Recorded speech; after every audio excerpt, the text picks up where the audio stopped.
You can have the best products, the best, competitive advantage in the marketplace. But if the people are not aligned and the culture is weak, you're not going to seize that opportunity.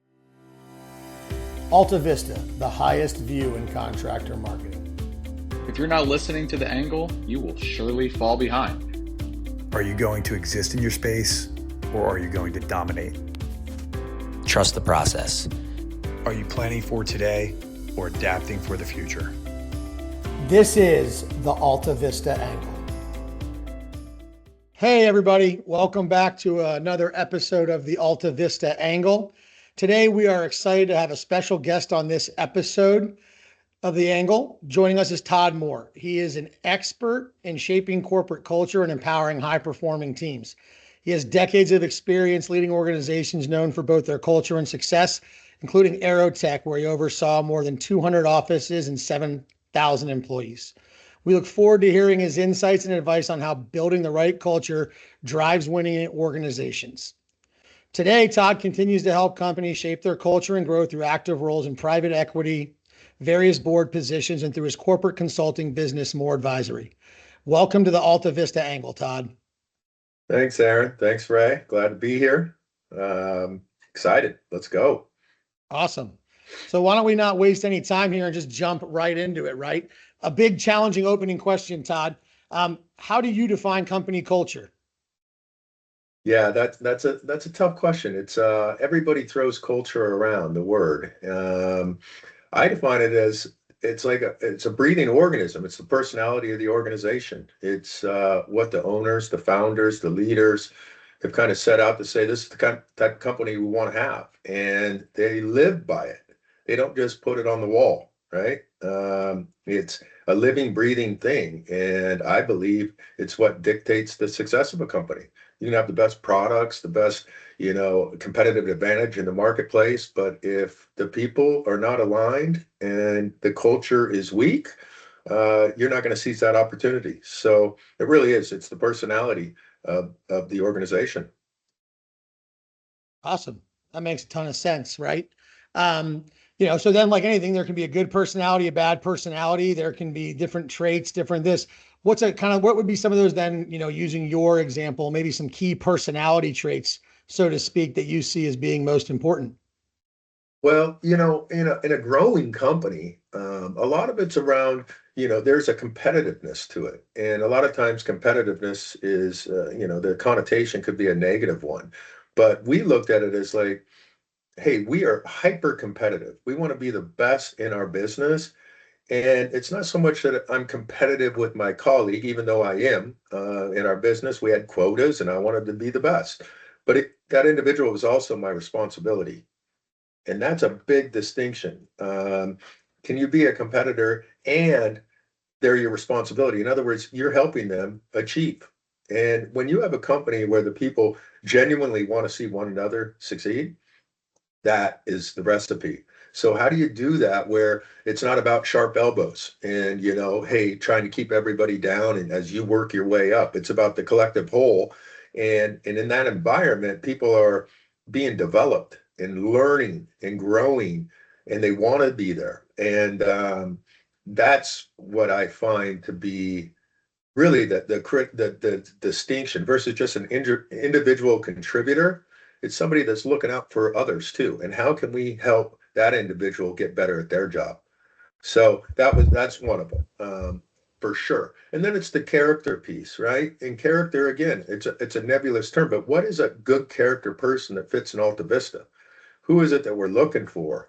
And then if you see signs that that's not aligning with what it is that you're looking for, then they can't be a part of the team. We used to have one of our leaders say, hey, is this an individual that you want to bring on our team that you'd let marry your sister? And it kind of stopped us in our tracks to really ask that question to ourselves. Character being big, that work ethic, which ties into the competitiveness. We made no qualms about, hey, you're going to come, you're going to work your tail off. It's going to be a competitive environment, but people are going to look out for you and they're going to develop you along the way. That's awesome. Ray, you got any thoughts, any questions here on this topic? Yeah, I think I do actually, because if we think about an individual we hire and each unique personality trait, right? We're going to have some analyzers, we're going to have supporters, we're going to have controllers, right? We're going to have all these different personalities. Is it your belief, Todd, that each person could fit into the culture, or there's some that are just culturally deficient that you can't work with? Yeah, I definitely believe that that not everybody's going to fit that culture, and that's why, from a hiring perspective, it starts there. We have to really know what it is that we want in our company because not everybody's fit for that. If this is an office job, some folks just flat out aren't going to want to work in an office, right? So it's sometimes about the surroundings for people. Um, what I found early on, though, we referred a lot of people to the company I had worked at. And in doing so, you were referring your friends. And all of a sudden, you look around and a bunch of people are just like you. Well, that's not always great for a culture either. Um, the diversity component, you want people from all walks of life because, from a character standpoint, people from all walks of life tick that box. Competitiveness, same thing. The willingness to learn and develop, same thing. So it's really broadening that net to as many different types of people that share those core values and those guiding principles that you all have set forth for Alta Vista. And I'll just share with that. I've met a lot of your individuals in your company, and the one thing, and I think I've shared with Aaron over the years, they're fired up about being there. And whenever I talk to somebody at Alta Vista and they're talking about the culture and they love the people that they work with, it makes me happy because that's not common across the board. As I've been getting into advisory work and helping companies, it usually starts, you see it right when you walk in the door, whether or not that culture is up to snuff. And so kudos to you guys because really, I've talked to probably 10 to 15 different folks there and they're fired up about being there. Yeah, actually, I'll give you guys over at Aerotech a lot of the credit because, as we were starting Alta Vista, I came to you and many folks that we know over there and asked, like, how did you guys do it? And I guess it leads to another question I have.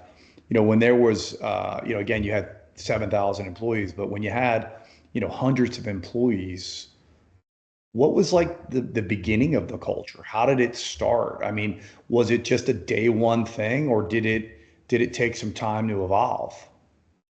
Yeah, I came in, a decade after they had started, and the founders were maniacal about who it is that was going to step foot in the door.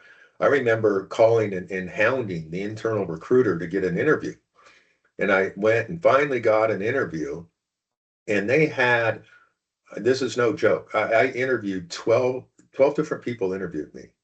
And some of the people only had 9 months experience. And they're interviewing me because I guess the folks at Aerotech believed, and it was accurate, that this person embodies who we want. This 9 month person that's interviewing me, they embody the culture we want, and they're also a great person to be, sharing with me what I can expect walking in. Because I see a lot of times companies are hiring folks, and the people show up, and it's not exactly what they expected. There was no doubt I knew what I was getting into, and it was very clear what was expected of me. And that just feels good as an employee when you're aligned, you step in, there's no surprises. This is what I signed up for. And then it's a matter of proving it. That's Yeah, awesome. yeah, it's awesome. Yeah, I think for me, one of the things that I think I'm most proud of at our company, and nobody believes me when I say this, is that most of our team gets in between 6:30 a.m. and 7:30 a.m. And when I tell customers that, they don't believe me because we're dealing with the current generation. I think gets a bad rap, right? Because they want to work remote. We don't do that at Alta Vista, and I think our culture is work hard, play hard, get in early. The early risers are where we cut our teeth, and our team has proven that. I mean, we don't even open till 7, and we have people that come in at 6:30, and it gets contagious. Yes. And I've told someone the other day, I've never hired an employee that gets into work at 6:30. That's a bad employee, right? Right, I mean, right. if we give you the option, and think about this for a second, and this is, our employees listed this, so they'll get a little bit of a lens into how we think, but they already know it. We have flex time. You can come in between the hours of 7 and 9 o'clock. So if on your first day you come in at 9:01 and you don't have a good reason for that, well, I got a good answer for what type of employee you're going to be. Mm-hmm. And culturally, our organization gets in early, and they get to leave a little early too, which is nice. And we afford them that flexibility. And I think that's one of the cultural benefits of AltaVista. But when we tell a new employee, hey, a lot of our people start at 6:30 or 7, they're like, what are you guys doing? But we're not making them do it. It's just what we do as a company. You said two things there that were really struck me. One was to work hard, play hard. And that was one of our tenets. It was clear. And we became, and I'm sure, and I know this is true at AltaVista, I've been to some of the nonprofit stuff you guys do, and to see them all get along and work together. I mean, you spend a lot of time together. And that work hard, play hard, we lived that to its fullest, that's for sure. And then, you had mentioned about just the people showing up on time, and maybe the new generation maybe are thinking more work life and work from home. I do think, and you mentioned they get a bad rap. I think that's true because there's plenty of those younger folks that if given an opportunity to work in a real robust culture, they're going to want to come to work. Yeah. It's the ones that those organizations that have, it's stale, it's not very fun, they're not really learning. I'd want to work from home too. So I think it's creating that to where, and you guys have that to where they want to come to work. We shouldn't have to be twisting arms, and there's plenty of that newer generation that would sign up for that any day. Do you think when you say make it fun, it resonates with me because we try to do a lot of events, and we might throw axes one night. We might have a happy hour. We're going to do a fundraiser for charity. We're going to go pack boxes at charity at the end of the year. We're going to do everything we can to keep our team together. But it's not just about the event. It's about like the time we spend together. You can have an event, and I had a client yesterday tell me they had a Halloween event and it was really unattended. They had 400 employees, and they were really upset about the attendance. And right, so you can do these events, but when people want to come to these events is when you're winning, right? Absolutely. It's not like we're making you come. We do make you come to the fundraiser, right? Because that's obviously, that's giving back to the community. But at 9 o'clock, when they're cleaning up from the crab feast, they're high-fiving each other, talking about how great of a day it was. Yeah. And I can honestly tell you, if you were complaining about helping the kids of Baltimore after working a day with our team, we probably wouldn't want you on our team. And I have never, in our 9 years of running these events, ever heard one of our team complain about staying late to help the community. So I think it's a good tell for the people.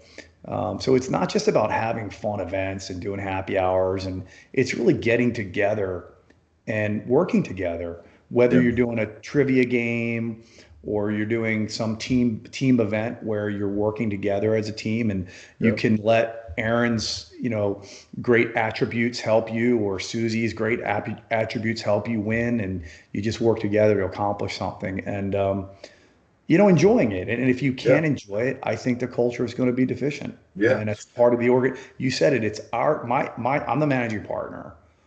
And Aaron's also a partner. But I take it very seriously that if our people don't like coming to work every day, that we're failing. Yeah. And I don't know, and this is my 7th business. I did not think that in my first. Yeah. And that's the difference between AltaVista and my first business, is that we are here, we want our people to be winning. Yeah. We want to win, we're going to win together, and we're to work together. And, we're willing as partners to sacrifice for that win. And for the first 7-8 years of our business, we sacrificed. We didn't have the advantage of taking the checks that profit checks or bonus checks, but we did pay bonuses to our people. And we always put our people first, and we still put them first. Yeah. And I think that's also a big part of building great culture. Absolutely. You mentioned, fun, and then you mentioned winning. And What I found early in my career at Aerotech was the fun was the winning in the marketplace. That was the fun. So we used to go out. We'd hook up with my college buddies in Seattle, and I'd have, I don't know, 10 Aerotech guys or girls with me, and we'd be out for a happy hour.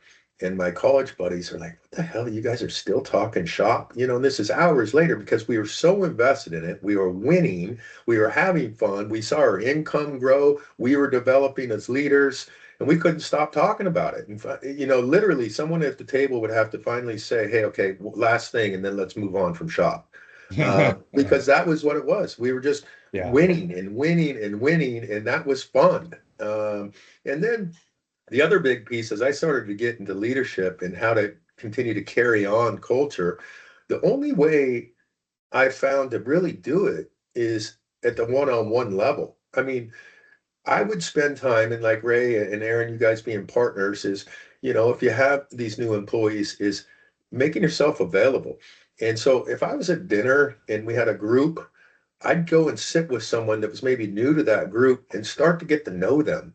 And once you get to know them and know where they're coming from, you're able to espouse what it is that we're doing here at Alta Vista, right? You're really able to do it over breaking bread. Um, One of the advisory roles I have at a company, it's a family business and they've been around a long time. And what I hope help them try to understand is, if this is a family business, why aren't we treating the employees like family? You have 200 employees. I would know every single employee. If this is my company, I would know every single employee, and I would get to know them. And it wouldn't just be hi, this, that. I'd spend moments throughout the week trying to understand what gets them going.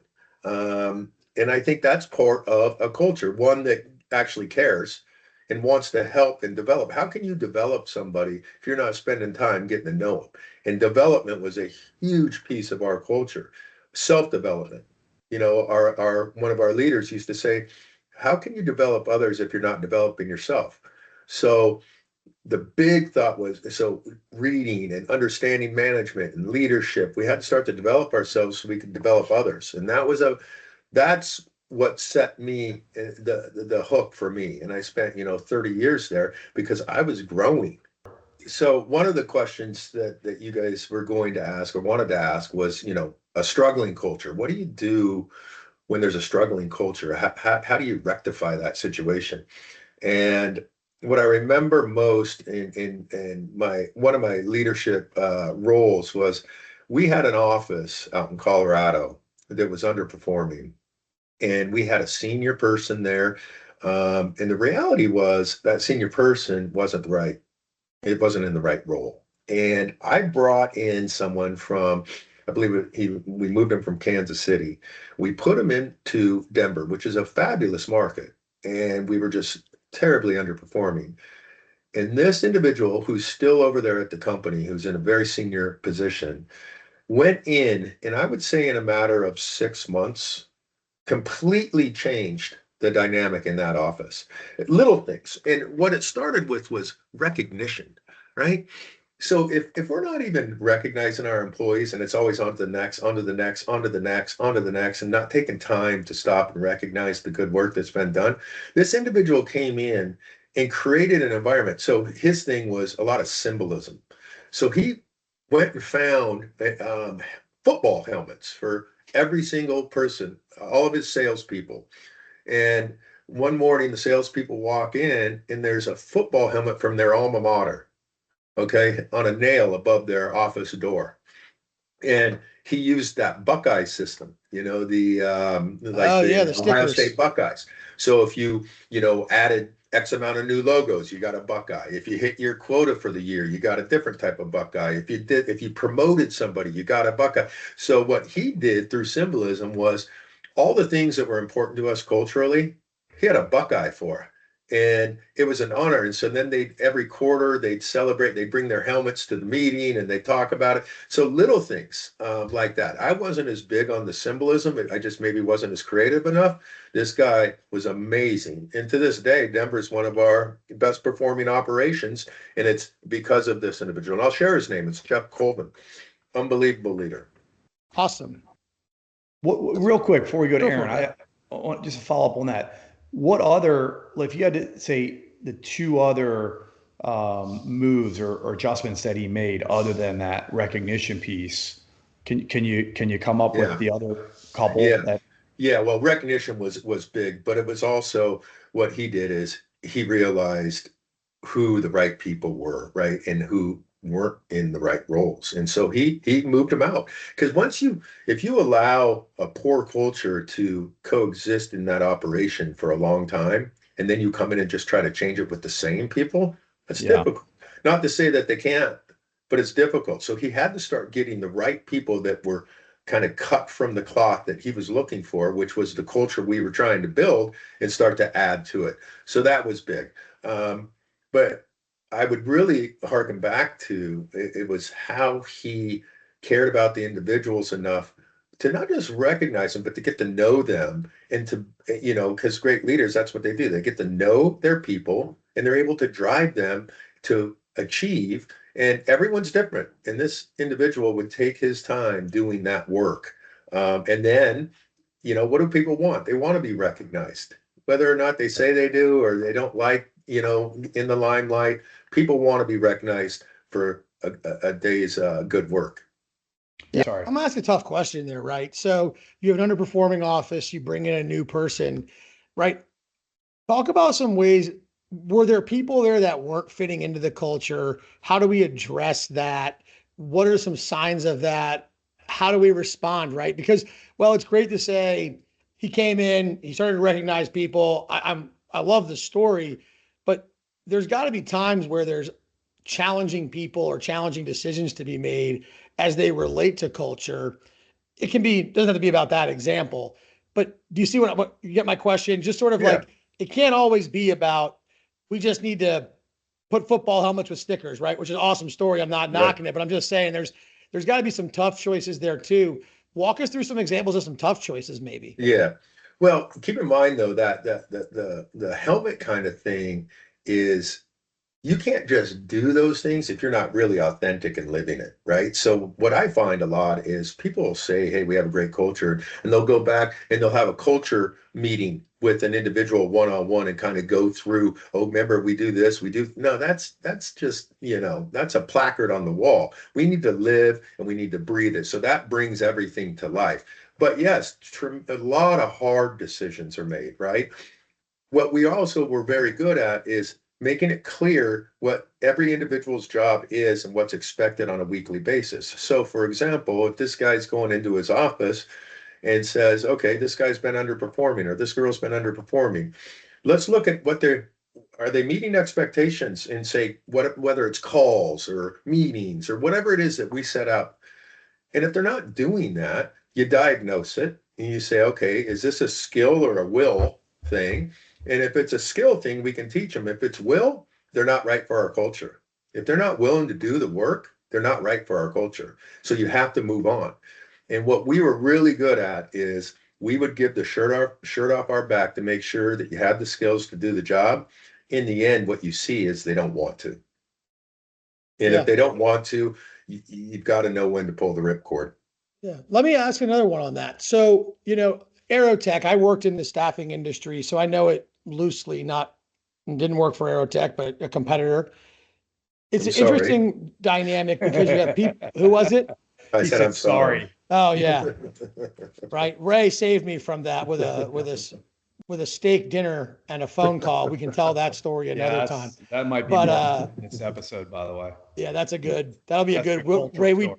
we do need to bring that up on a future one. That's a pretty Yeah, good no story, doubt. but um, Well, it's kind of, just for fun, let's bring it up today. I mean, let's have some fun with it. oh, all So, right. Todd, Well, do you know the story about how Aaron and I met? I don't think so. We also, were looking to do a little recruiting at AltaVista, and I said to Nichols, let's get a badass recruiter. And he goes, you got to meet my buddy Aaron Hockel. And he said I'd met him. Of course, I'd met him at a bar with 50 of his best friends, right? And so we took Aaron to a steak dinner. None of us made a reservation, quite honestly. We were going to the Palm in DC, and we go to the Palm, and it's sold out till 11 o'clock. So, Aaron, what were you, about 23? 27 maybe. Yeah, okay. So he's like, I know a great place called BLT Steak. So we go to BLT Steak and we have no money. AltaVista is just starting out and our credit cards are maxed out. Like we don't even have the money to pay for the dinner. And Aaron went to the bathroom and Nichols is like, how are we going to pay for this? I said, well, I want a bunch of cash in the Bahamas. I have it in my pocket. We'll just pay cash. So we have this great dinner and, his generation does use cash. So the bill comes, it's like $900, right? So I pull out 1,100, $100 bills. I flip the bills and I lay the cash on the table and I'll let Aaron pick it up from here. And I'm just like, oh man, these guys are so serious. They must have capital. They've got a plan. They've got all this stuff. I'm just convinced, right? We're like walking out. I'm just like, this is for me. This is the path. Like we're ready to go. Like, who are these guys? You know what I mean? I have no idea. I quit my job in staffing, come sign up. Again, that work hard mentality, going back to even my day one, was my first day was January 2nd, which is another story I like to tell. Well, January 1st was a Sunday. January 2nd was a Monday. Well, every person you knew pretty much was off for New Year's Day, except we went to work. So you talk about that, like we're going to work hard and be in here day one kind of tone setter. But I just was like convinced. And it probably wasn't until, 6 months in, I learned that the dinner was paid for in cash because there was no money in the checking account or on the credit limit. So I think you did use the word that it was baller. You're like, hey, this is really these guys baller. balled out, man. These guys are ballers. Right? COD. Yeah. Yep. It was awesome. But yeah, so you go ahead. But real quick though, that's how our culture kind of started was we had fun together and we did. And again, I'm 20 years older than Aaron, but I mean, I've hung out with Aaron in multitude of situations. I've been involved, like to your point, Todd, getting to know your people. I mean, I know all of our employees, the 75 employees, I know them all, some better than others, but I do want to get involved. And I know Aaron and I have a great personal relationship too, where we lean on each other for a whole host of things. And so to your point, like get to know your people and learn who your people are, have fun with them, enjoy your time with them. Absolutely. If the CEO is in a spreadsheet, first, if you could be in a spreadsheet all day long, or you could be with your people all day long, I have news for you. If you're with your people all day long, you're going to want a hell of an organization. Yeah, absolutely. I mean, to this day, I mean, some of my closest friends are the ones that I've worked with. And I've stood as best men in their weddings. They've stood in my wedding. And it all started in our 20s when I found this company, and that contagion of culture brought a lot of like-minded people together and winning all the while, right? We were, arguably, and it's arguably, I say loosely because I think almost definitively, we are the best in the business. And that feels good. That feels good. And then when we're all working together and we're competitive as all get out. And yet we looked out for one another. Good, Aaron. I'm sorry we cut you off. No, it's all good. No, my question was this, right? And so just coming from some staffing, it's a very numbers focused, very competitive business where, you have people who are acquiring customers and you have recruiters who are filling open positions, right? And so it's a business where everyone is really, I guess, very much aligned or tied into the success. If we take it to like an AltaVista customer that might, like Ray referenced earlier, hey, we have a client, they have 200 employees. 150 of those employees might be in the field, might be working, in the trades, right? You might only have 10 salespeople in that organization, right? And so businesses of different structures, how do we tie in the estimator? How do we tie in the field supervisor? How do we tie in the accounting director, right? Because in staffing, everyone's kind of in the trenches really working towards those goals together, right? That office in Denver might have had one administrative operations person, but then everyone else is kind of acquire customer, fill roles, grow. Mm-hmm. So I'm just asking in kind of different business units, what do you see through your experience? And maybe that's more now with your advisory stuff, but talk about that a little bit. Yeah, well, even with the advisory stuff or say with my past corporate life, you're right. Out in the field offices, when you're all in the trenches together and most of you are doing a like role, that's a little different. But as you continue to build your company, you're going to have different support functions. Sure. And what's interesting is during our onboarding of people, we used to bring them back so they got to see the folks that were doing accounts receivable, the people that were doing payroll, because what ends up happening in hyper growth companies where you're winning all the time is a lot of the focus is on the revenue generation.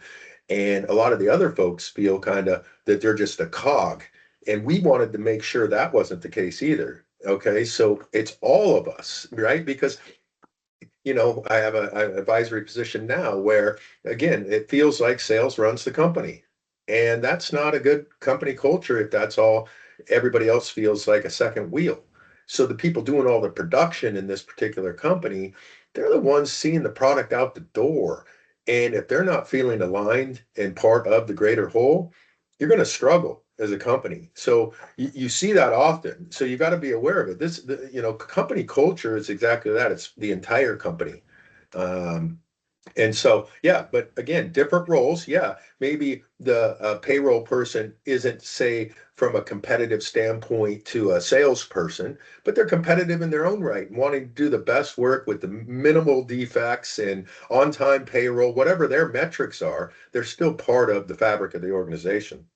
Yeah, and let me interject on that one because coming from the trades, I was again, if our listeners didn't know, I owned multiple trade companies. McLaughlin Electric was the largest one that I owned, and so I had about 30 field technicians. And to Aaron's point, it's a lot harder to tie them into the culture. They're working in 20-degree weather, rainy, 60 feet in the air on live electricity, right? So they're taking their life in their own hands in a given day to go get the lights on for a mall, right? And they come in, they're freezing, they're hot, right? They dug a trench all day long. So it is really hard to take that field staff and get them connected, but it's so critically important that you do that. And what we did at the electric company is we put in a bonus plan where we would all win together, and that from the accounts receivable folks to the HR folks to the field staff, bonuses were allocated based on the general success of the company. So it wasn't just the salespeople that were winning or the owners that were winning. It was the whole company that was winning. It is harder though, right? When you've got I had a guy, he was in a truck 60 feet in the air one day, and he came in, he's like, this is a brutal job. And I'm like, I get it. What can I get you? What can I get you to make it? I cannot, you have to work in the rain, unfortunately, because it rains, half the year. But what can I do for you? And, again, buy him a special suit, put a tent over the boom, whatever he needed to make that a little better. And again, the owner stepping in and saying, hey, we're going to take care of you. And then maybe take care of his family and do some things, right, special things for them and their family when they need things. And again, to Todd's point, getting to know your people, I think, is critical. I'll share a quick story. We had someone interview on for sales about 2 weeks ago from our account management team, and I think he's got the right skills to go there, but it's a tough transition, and we decided not to do it yet. And I thought that I would have the conversation. He's a 6-month employee at AltaVista, so the VP of his division and I had a convo with him last week, and I said, look, I think you have the right skills, but we're holding for the time being. But here's what I see. And here are the positives and here are the negatives. And here are the things I'd like you to think about. And if in 60 days you still want to make this transition, I'm going to get back on the phone with you. I mean, we have 75 employees, and I felt that it was really important for me to do that. And I know he said to me, he's like, this is the day I realized why this company is the way it is. Because we look out for our people, and we're not just going to say no. We're going to say no, but, and then here's what you're going to do. Here's the plan to work for to get there. And, but again, here are the roadblocks and the hurdles too. Yeah. So again, when you do that, and I think of Kent, and I'll call out our SEO leader. Kent was on our account management team, and he said, I want to work my way in SEO. And I had a conversation on a boat day. We do boat days for the teams. And boat day, he had to be standing next to me. And I said, hey, Ken, I know you want to move into SEO. I need a few months from you at the account manager role, and we'll move you in. He now leads our SEO team. Awesome. Yeah, Olivia That's Maurer. I mean, Olivia Maurer was one of the one of our rock star employees out of the gates came in AltaVista with mad skills. And I said, guys, we got to move her quick because she's moving quick. And I pulled her aside at a happy hour. I didn't even really know her very well. And I said, look, you're going to go places at AltaVista. I need you in this role for 6 more months. And I need you to kill it for 6 more months. Yeah. And at that point, we'll talk. She's Yeah. the senior vice president of the fastest growing piece of our business today. She's 27 years old. That's awesome. So That's great. But that's the work, right? That when you're able to help individuals like that see where they're strong, see where maybe they need to improve, push them to get there, and they rise to the occasion. That's what makes going to work fun. And I'll just share a quick story that my wife back in 2006. So I was on the road a lot, and I was training salespeople and going out and working with them.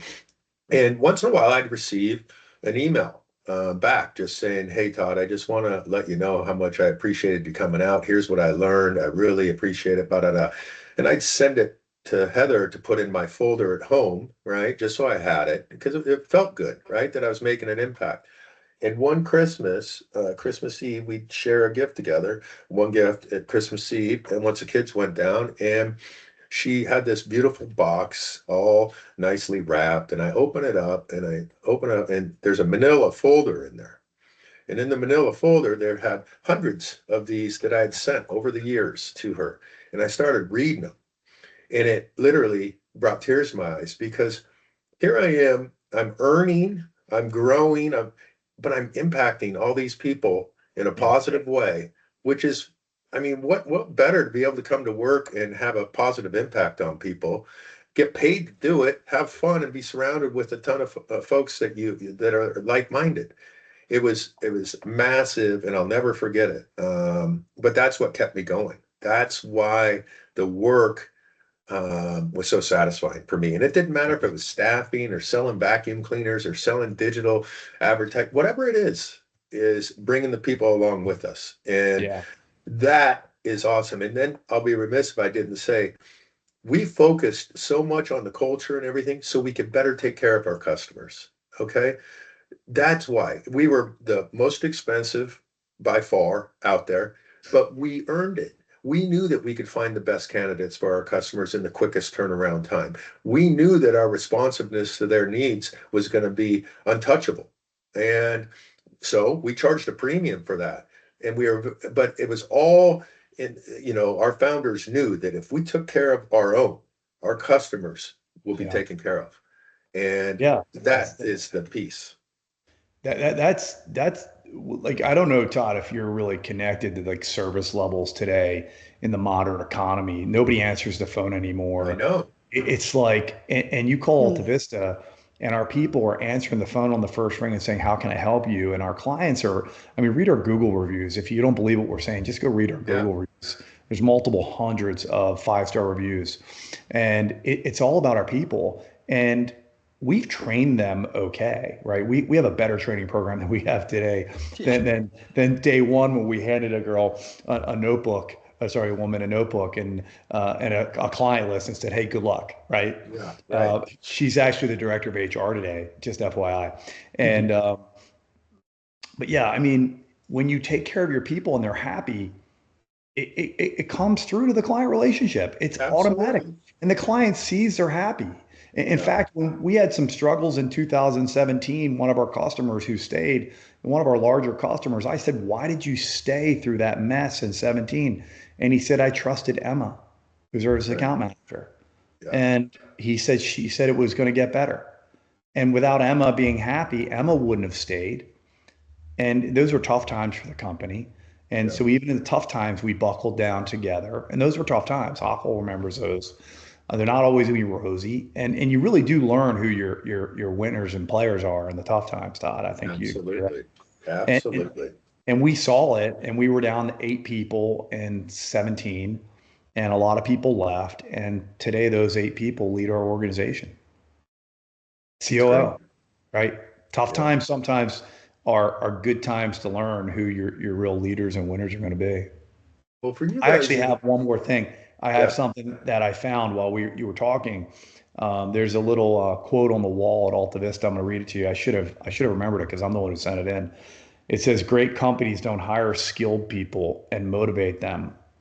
They hire motivated people and inspire them." And That's that hangs on exactly a right. wall. And I want to challenge everybody who heard me say that. If you take one thing out of this episode is to remember that, Yeah. live by it, because it works. It works, and it's makes everybody feel good when you can Yeah. inspire someone and they go in and achieve their goals. That is everybody wins. Yeah, you Everybody get wins. and you look. I'm sitting at the top, right? I mean, I'm only here for one reason and one reason only. I'm here because of the people that I work with every day, and I want to deliver for them why they aligned with me in Alta Vista, and I want to deliver back to them. Yeah. That's why I'm here today. Yeah. And it's not the money. I can retire tomorrow. Um, I love it, and they motivate me and they energize me, and I love to learn more about them, and I see them accomplishing things in life and buying that house they've always wanted, and then being getting everything they want out of life, but then being happy when they go to work. So there's a lot of people in your role, Ray, that have started companies that will say exactly what you just said, which is I'm here for my people and because of my people, Yeah, but they don't walk the walk. And agreed. that's the difference. And for you guys to have this company and this culture, and for you to take time out of your day to do a podcast on culture, you're putting it out there saying this is important to us. And which also opens you up for all the people to say, oh no, it's not, or yet, but you're aligned, you're aligned. And you don't see that a lot where people think it could be that's the soft stuff, let's just get back to working and this and that. No, this is the glue. And That's a the lot of glue. owners don't understand it. Yeah, and I totally agree with you. And look, I take a lot of pride in the commitment that I have made, but without the people around me, you, Aaron, my partners, when times were tough in COVID and we didn't know what to do when the world was going to end, we protect our people. Yeah. We came off the payroll. We took the hit. We put capital into the business and said, hey, look, we're going to protect our people first. And I remember people saying, how you handled COVID was why I'm still here today. Because I Yeah. thought I was going to lose my job. I thought I was going to lose my house.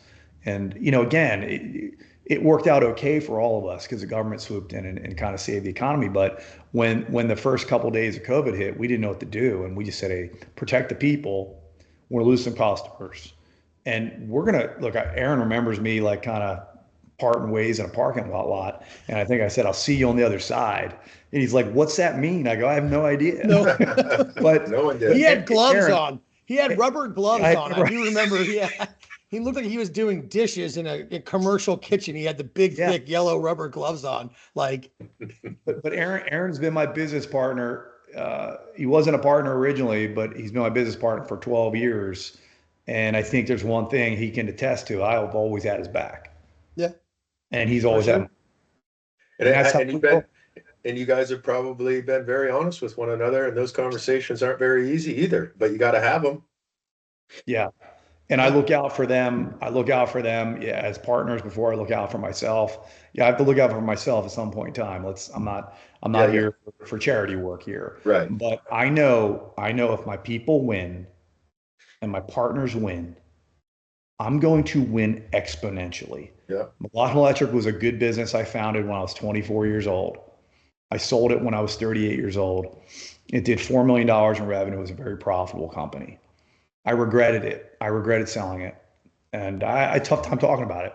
But I was able to build this. And it's a much better business today. It's an $18 million company. That's a lot healthier than the last one. And so the lessons that I learned in transition were the difference maker. And so I just encourage owners to open up your mind to outside advice and ideas and embrace. Yeah. embrace success from other people's and the winning. And again, we probably should stop using the word winning because we've used it a lot today, but I wanted to make a joke, but I didn't. Yeah, yeah, yeah. Well, So hey, one thing, and I know we're coming up to the close here, but yeah, you know, one of the questions that I received as we continued to get larger and larger and larger as an organization, I'd go and speak to the new sales class at corporate. They'd come in, and I'd go down and speak to the new salespeople. And one, I could almost guarantee you, every class would ask me, one person would say, "Are you concerned about our culture becoming diluted as we continue to get larger and larger and larger?" And that's the question that you guys are going to be asking yourselves is how do we protect this culture? And I believe it comes back to having that rigor around who you're bringing in on the front end, always, and making sure that your leaders are living what you say you are. And if you see something that's not aligned with who you say you are, that you guys handle it and deal with it quickly. Because if we get too high on our horse and we're growing and we forget about what got us here, that's where companies slip. And my job was the keeper of that culture.